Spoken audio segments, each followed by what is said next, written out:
Hi everyone, welcome back to my channel. My name is Pam and today's video is going to be my September wrap up. So, the month of September, what can I say? Not that great, not that great. Not reading wise, but just like life wise and like anxiety wise and like health wise. It was just, yeah, not a great month. First, it was my like first full month back at work, and the beginning of the school year is always like pretty crazy, and yeah, it was crazy. Didn't had a lot of time to read, which I guess it's okay. Anyway, I don't have a choice really. I was pretty anxious, pretty stressed this month, so I had a really big difficulty to just sit and read, which has been like my issue this entire summer, and it's still, well, it was the case in the month of September. I hope it's not gonna be the case in the month of October, because yeah, I'm over it. I'm done. I'm done with this reading slump. I just want to get out of it. And also I had some issues with my health, so in the last week of September, that's why I've been kind of MIA. But yeah, we are right now October 4th and I'm filming this video, so I'm gonna film today my wrap up and my TBR. I don't know when they're gonna be up, but yeah, I'm filming them on this day. Anyway, this month I've read 6 books, and one of them was a book that I read physically. All the other ones were audiobooks. So yeah, I struggle kind of. So let's start with the first book that I finished in the month of September. The first one that I finished is Over the Woodward Wall by Deborah A. Baker, aka Shanna McGuire.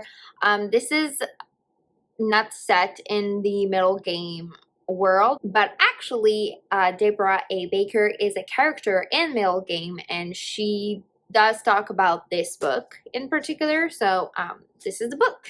I really enjoyed it. It was a good middle grade book, full of adventures and shenanigans and just like craziness, and I really enjoyed it. Like I said, I give it a 4 out of 5 star. But in this one, we're following 2 kids who lives on the same street, and they went to school. In the morning they encounter like a construction site, and they have a detour they have to take to go to school, and that detour really takes them in another direction where they find a wall, and they decide to climb the wall and to see what is over the wall. And it's a magical world and things happens, and yeah, I'm just not gonna say anything, but yeah, this is the premise of the book. I really enjoyed it. Like I said, it's a good classic middle grade, and yeah, 4 out of 5 star. Then I finished A Heart in a Body in the World by Deb Khalidi. And that one, we're following a young girl. Her name is Annabelle, and something traumatic happened to her a couple months ago, and we're following her in the present when she decides to run across the country.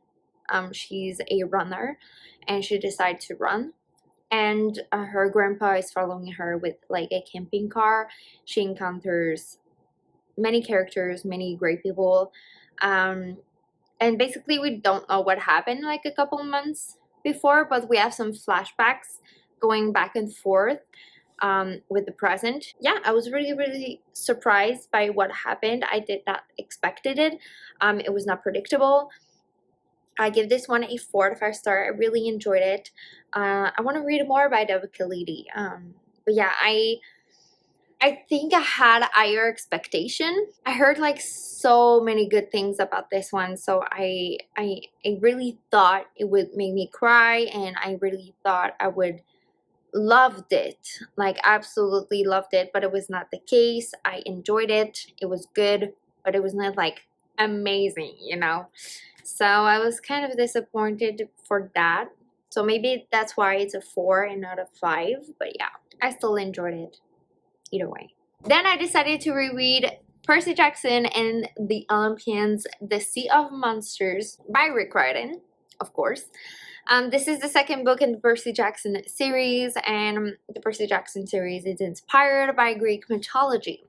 And basically, these kids are half blood, so half mortal and half god.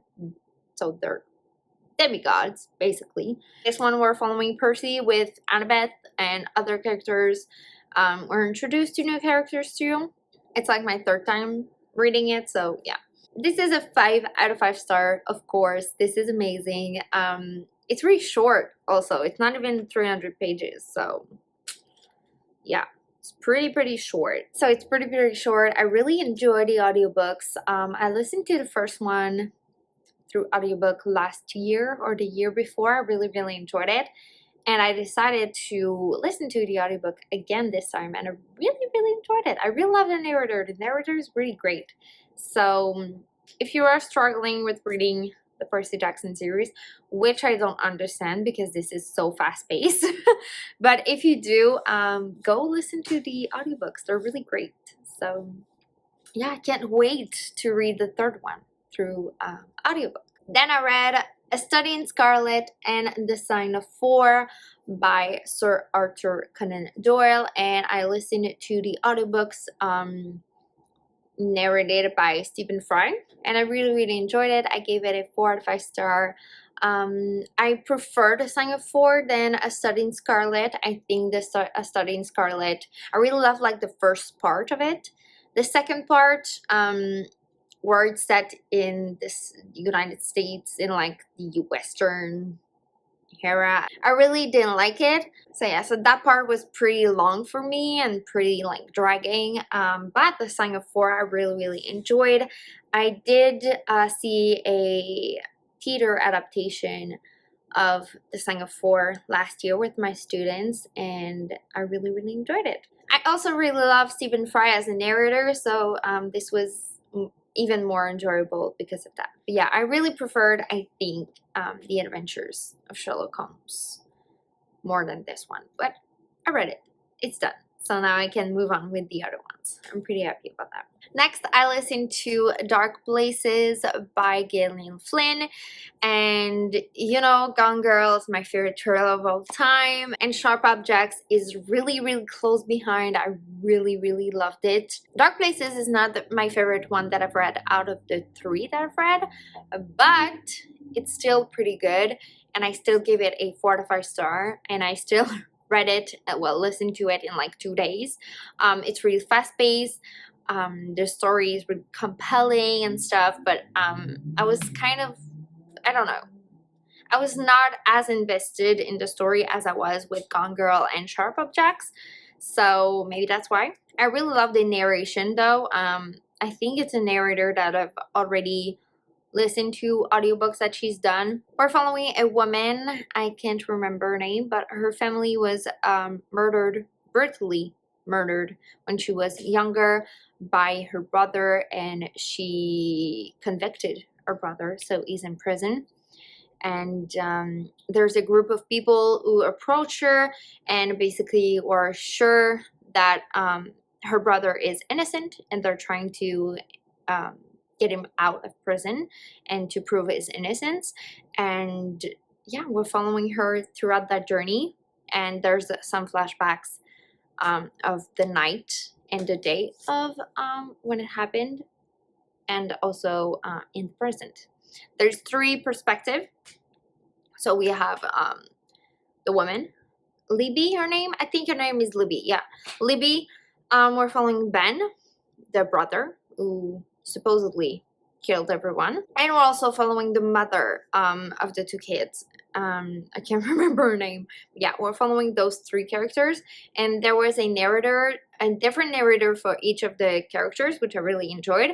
But yeah, I enjoyed it. It was a 4 out of 5 star. It was not bad. It was not amazing either. You know, it's not the most memorable one out of the 3 that I've read. So yeah. And finally, the last book that I finished is The 5th Season by N.K. Jemisin. So this is the book that I've read physically throughout the entire month of September, which is crazy. This was a 5 out of 5 star. This is I can't even explain. This is amazing. basically in this world, okay, I'm gonna try to explain it. Earth goes into those phases where it's like there's like a fifth season. So you know, there's summer and fall and winter and spring, but there's also like fifth season from time to time, and it's caused by volcanic eruptions or earthquakes. And yeah, and basically in this world there's origines, which are people who have the ability to control the earthquakes or really help with it and just control like Earth's movement. And basically they're the only one who can help when a fifth season is coming up or like is there, you know, when it happens. But they're not really loved by the society and everyone. They're persecuted, and they don't live a great life. And yeah, basically that's what it is. I know it's really like vague and stuff, but yeah, and this is kind of a mix of a fantasy sci-fi, because fantasy, you know, there's like magic and stuff, but sci-fi because it's Earth and there's like stuff that we do have, like a toilet and electricity and all that kind of stuff, but you know, it's like in a fantasy world because there's like magic and stuff. It's really, really great. I really, really enjoyed it. I can't wait to read the second one because the ending, whew, the ending. And this book is not predictable. Well, for me, it was not predictable at all. The twists and the turns and the reveals, like, I was shook. Like the last 100 pages are so intense. Yeah, I really, really loved it. I'm so excited to read the second one, like I said. And this was a 5 out of 5 star. This was amazing. I'm so happy I read it, finally. And also the month of September, I made some progress into The Well of Ascension by Brandon Sanderson. So I'm gonna finish this in October. This is my goal. But yeah, I'm more than halfway through. I have a little bit less than 300 pages left of this book, but yeah, I'm really enjoying it. That's not the point. I just have a really hard time sitting and just reading.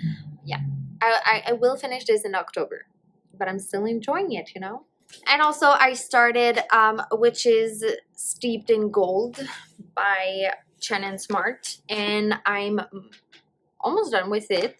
Yeah, I'm on page 400. I'm almost done with it. I think I'm gonna be done with it like this week for sure, pretty soon. So yeah, but I started this one in September. So this is it, guys. This is my September wrap up. I hope you enjoyed this video, and I'll see you in the next one. Bye.